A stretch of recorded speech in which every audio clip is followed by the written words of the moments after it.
My name is Mitch Hunter. I'm a PhD candidate at Penn State University, and I'll be speaking about cover crops in drought, implications for climate resilience. First, I'd just like to acknowledge people who've helped me along the way, primarily my advisor, Dr. Dave Mortensen, as well as a whole bunch of people who helped out in the field over multiple years and really made this possible, especially Dr. Denise Finney, who started out as a fellow grad student at Penn State and is now at Ursinus College, actually, and funders at USDA and the National Science Foundation. So I think we're all aware of the issues surrounding climate change and cropping systems, and many people are looking at cover crops as a potential climate adaptation tool.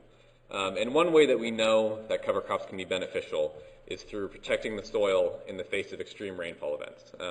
So these are projected to become more severe, and cover crops have a high potential to help hold soil in place during extreme rainfall. However, cover crops have also been credited with buffering cash crop systems against drought stress. I think this really came to the fore after the 2012 drought year in the Midwest, when the SARE survey showed that yields were higher following cover cropping. And then this has been promulgated throughout the discussion online and in the press. But I think there's still a lot of, and of course we know that drought is projected to become more frequent and more severe under climate change. So looking at the Northeast region where I work, short-term droughts lasting between 1 and 3 months are projected to become about twice as common by the end of this century as they were at the end of last century. But there are some unanswered questions about cover crops as a drought adaptation tool. So the first one is simply, do cover crops actually reduce yield losses from drought?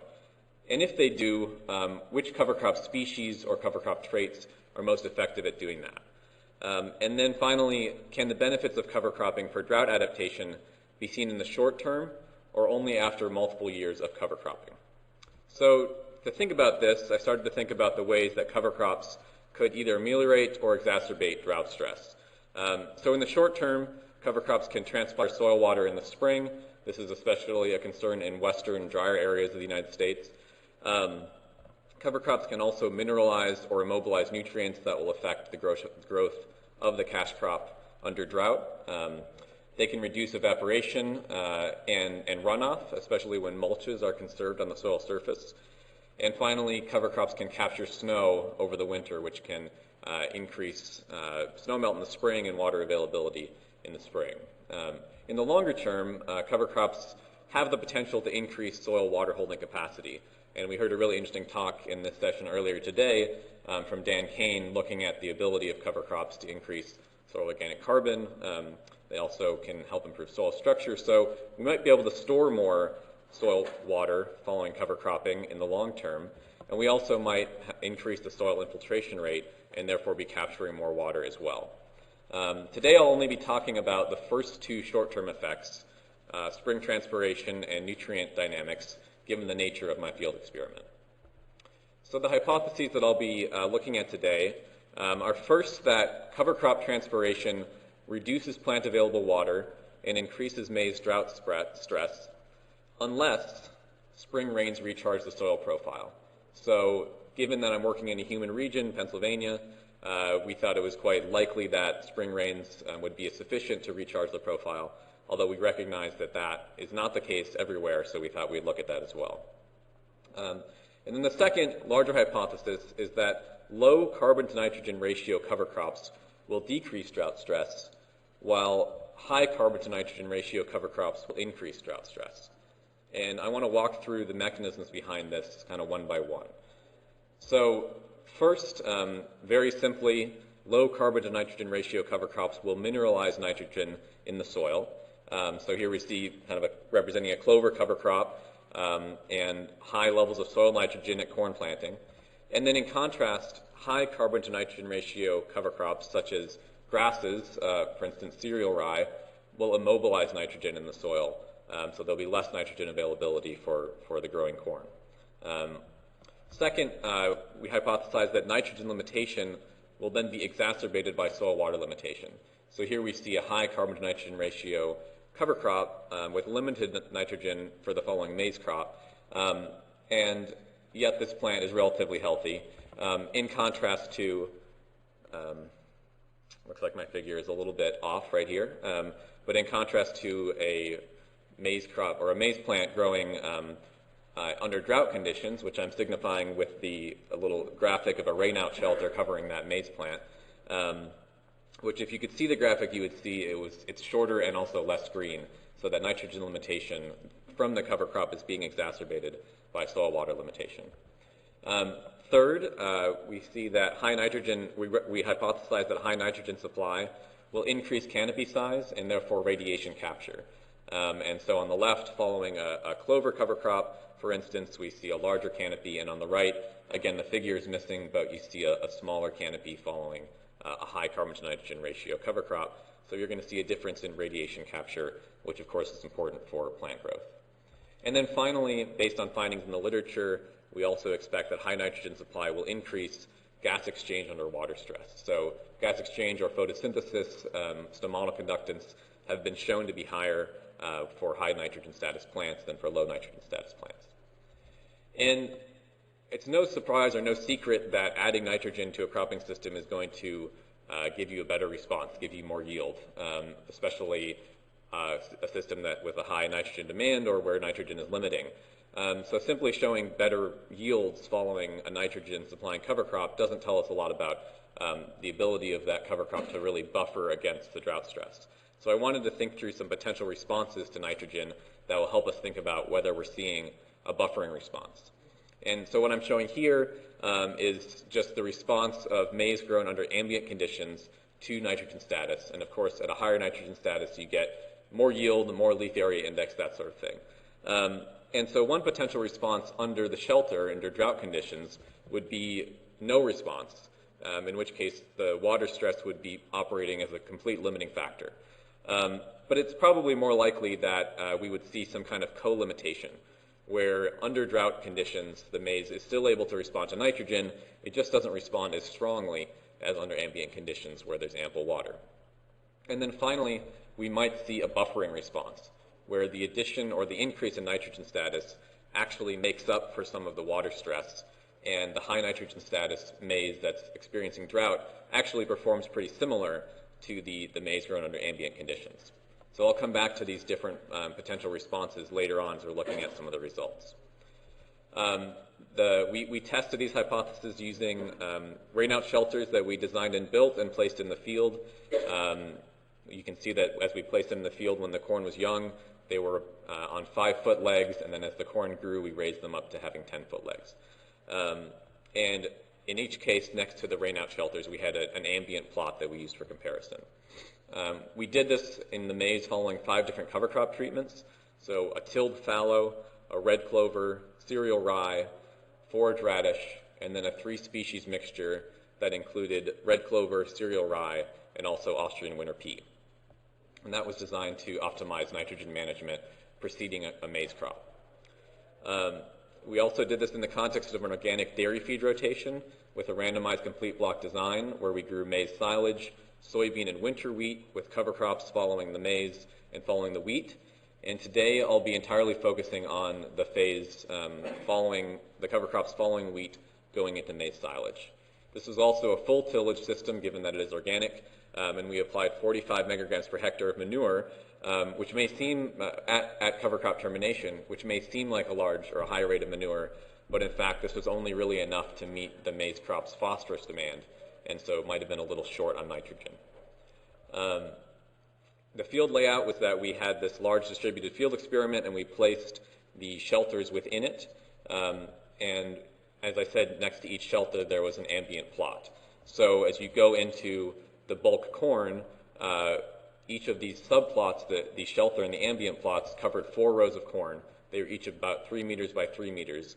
And then we only sampled within the middle of the middle 2 rows. So this was designed to ensure that the maize plants we were sampling were really experiencing the drought treatment that we were trying to impose, given the potential edge effects on that shelter. For the crop management timeline, we planted those cover crops in August following wheat termination, and then they grew over the winter up until early May, at which point we tilled them in, and the field was then left fallow and worked down until late May or early June when we planted the maize. That maize grew normally until early to mid-July, at which point we applied the rainout shelters only to the shelter plots. And then the maize in those shelter plots grew for the rest of the season under the shelters. They were applied continuously until maize silage maturity, at which point we harvested the whole plants. To get to my results, first, the cover crop biomass. And I'm just going to say now that we had these 5 treatments, and I'm only going to really speak about the fallow, the clover, and the rye. Fallow being our control, and the clover and the rye giving us the 2 endpoints of our response. I'll show you the data for radish and the 3 species nitrogen, but I don't have time to go into it. So if those are treatments you're interested in, you'll have to just take a look yourself. So for cover crop biomass in the fall, we saw that we got a good amount of both clover and rye biomass, with rye yielding higher. Similar story in the spring. So going into the maize, we terminated and tilled in quite a large amount of high carbon to nitrogen ratio rye biomass, and a substantial amount as well of low carbon to nitrogen ratio clover biomass. And to our first hypothesis, we did not see a cover crop effect on spring soil moisture.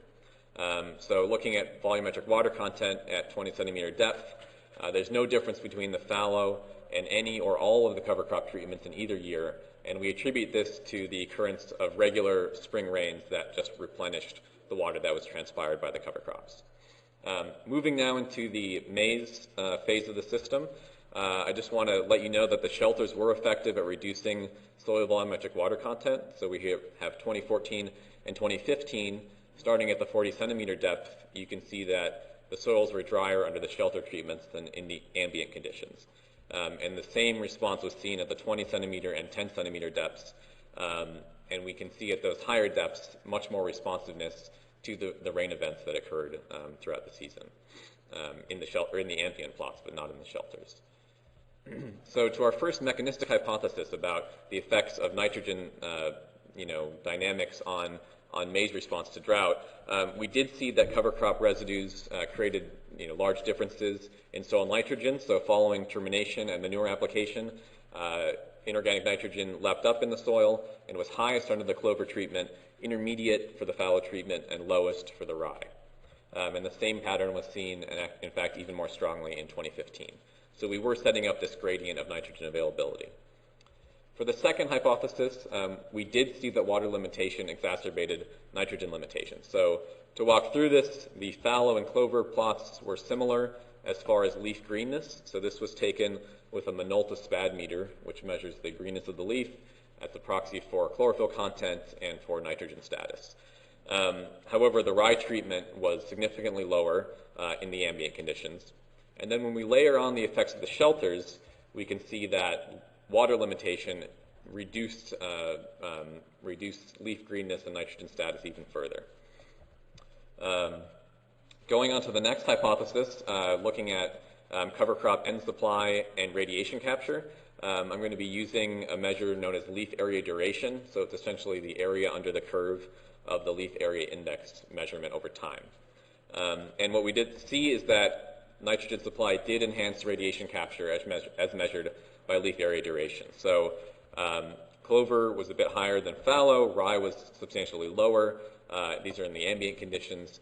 And under the drought conditions in the shelters, we saw quite a significant reduction in leaf area duration across the board, regardless of the nitrogen, of the cover crop treatment and its effects on nitrogen availability. Now, when we place this on the basis in response to nitrogen status, we start to see some interesting patterns. So again, we see that nitrogen status measured with the SPAD meter, it does drive leaf area duration. So at higher nitrogen status, you have higher leaf area duration. This is true for both the ambient and the shelter treatments, but you can see the response is stronger under ambient conditions than it is under the shelter. And so what we're seeing here is co-limitation of resource capture. So the canopy is out there capturing the resource of radiation, and the development of that canopy is limited both by nitrogen supply and by water supply, which makes sense because physiologically both of those two factors have the same effect. The most immediate effect of water deficit or nitrogen deficit is to reduce the expansion of tissues, especially leaf tissues. So it makes sense that they will both be limiting leaf area duration in this case. Now to go to the final mechanistic hypothesis, we saw that high nitrogen status again supported greater stomatal conductance, an indication of photosynthesis or gas exchange. But here we see a different pattern of the response, where in the ambient conditions, there really was no response to greater nitrogen status, whereas under the shelter conditions, we saw a positive response. The difference in that interaction is only marginally significant, but it does appear that in the shelters, having greater nitrogen status enabled those plants to photosynthesize or maintain a stomatal conductance much more similar to those under the ambient conditions. And so in contrast to the resource capture, what we're seeing is that buffering effect going on with resource use efficiency. The ability or stomatal conductance is a good indication of water status, and given that radiation is falling on those leaves, giving the potential for photosynthesis, that resource is being captured, the fact that those stomates are able to be open suggests that that resource can be used efficiently. So where we saw co-limitation of resource capture, we're seeing buffering of resource use efficiency. So those are all our mechanistic hypotheses. What happens when we put it all together and look at the total maize yield? Well, in general, we saw that the maize yield reflected the main effects that you'd expect from nitrogen status and drought. Fallow and clover were not different the first year in the ambient conditions. Rye was lower, and then the effect of the shelter was to reduce maize yield across the board. In 2015, the yields were higher in general. We saw that it appeared that there was more of a response to the clover treatment, a large drop relative to fallow and the rye treatment, and again, the shelter treatments or the shelter effect significantly reduced maize yields. And both the shelter effect and the cover crop treatment were significant in a mixed model. So now looking at this as a response to nitrogen status, we can kind of decide overall whether we're seeing a buffering effect or a co-limitation effect. And what we see is a consistent pattern across the years, although yields were higher in 2015. In both cases, not surprisingly, maize yield was responsive to nitrogen status, but we saw a stronger response in the ambient conditions than under the shelters, and that difference was significant. And so overall, I think what we're seeing is a co-limitation of yield, which leads me to the conclusion that in general, the co-limitation of resource capture that we saw with the leaf area duration was more powerful in its effect on the final maize performance than the buffering that we saw on the resource use efficiency as far as stomatal conductance. So for further conclusions, this also makes me think that it's unlikely that cover crops actively buffer against drought stress through nutrient supply. We're likely to see a response to cover crop nitrogen, but it's not necessarily going to allow us to overcome water stress from drought, even though it may be doing so with respect to certain ecophysiological measures. And so this means that it's critical to avoid cover crop-induced nitrogen deficiency. These sorts of deficiencies are probably most common in an organic system like what I was working in, where it's more difficult to replace or to account for nitrogen deficit due to immobilization, but they can also occur in conventional systems, and I think they really point to the need to ensure that we don't allow our cover crops to get too large and have too high of a carbon to nitrogen ratio, because that can lead to nitrogen immobilization and might actually exacerbate drought stress. For management implications, they're pretty straightforward. I think we can say to farmers that nitrogen provision in cover crops are going to be optimal under both normal rainfall conditions and drought conditions. So I think this means that you don't need to change up your nitrogen strategy in anticipation of drought, and you're also not likely to get a big yield hit in a drought year simply because you used a cover cropping treatment that works well in a normal year. Thank you. I'll take any questions.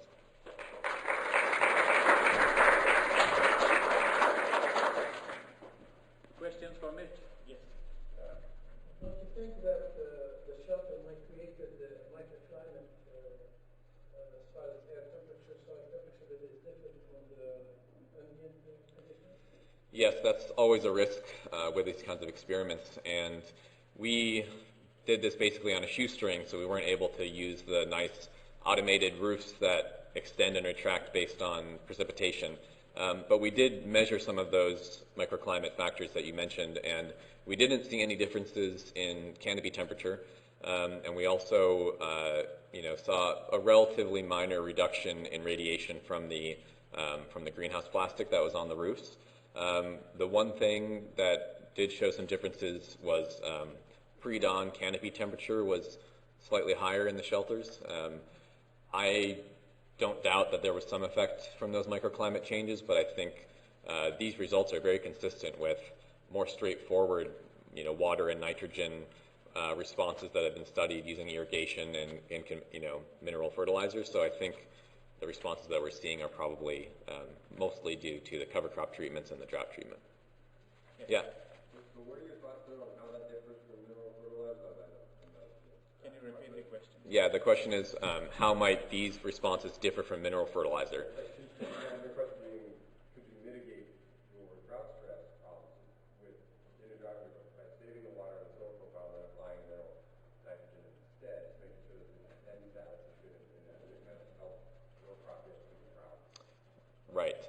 That's a good question. I guess I would say that probably in a typical mineral fertilizer-based management system, if anything in a drought, you'll have excess nitrogen because you won't have the plant uptake. So nitrogen availability or nitrogen status is highly influenced by the amount that the plant is taking up out of the soil. So additional nitrogen application doesn't seem likely to be an important adaptive strategy for drought response. I would say that I don't have any evidence here that this response is in any way unique to organic sources of nitrogen or cover crop based sources of nitrogen. All I'm seeing is that with these different cover crop treatments, we're able to drive a gradient in nitrogen availability. The one potential way that it could be beneficial is through synchrony of nitrogen release. There's some indications that as cover crop residues decompose, they release the nitrogen more in sync with corn crop needs, but that's also very difficult to make happen and to manage. Anyone else? Thank you, Mitch. A big Thanks. applause for Mitch.